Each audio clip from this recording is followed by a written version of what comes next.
So ngayong araw na to mga boss is papalitan natin yung inner lower at saka yung head ng ating Honda Click na V2. Ayan po siya mga bossing, bagong bago pa yan. Kasi nga marami ng gasgas at medyo pangit na. So punta na kaagad ako sa mekaniko ko na si Frank.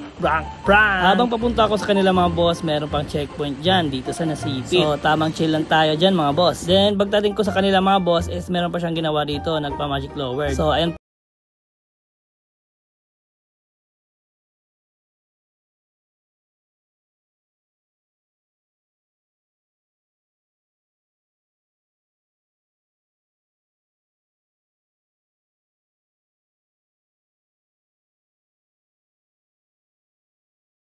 Saka magpalagay ng mga piyesa na mga gusto nyo sa mga motor nyo is pwede nyo po i-PM si Frank Works. At saka yung isa ko mekaniko na si Larry. So ilalagay ko na lang sa comment section mga boss para ma-PM nyo po sila. Yung location lang namin mga boss is Butuan City. At ayan na siya mga boss, balik bago na at parang bagong labas sa kasa. So yun mga bossing no, at yan lang muna yung video natin. RS at goodbye!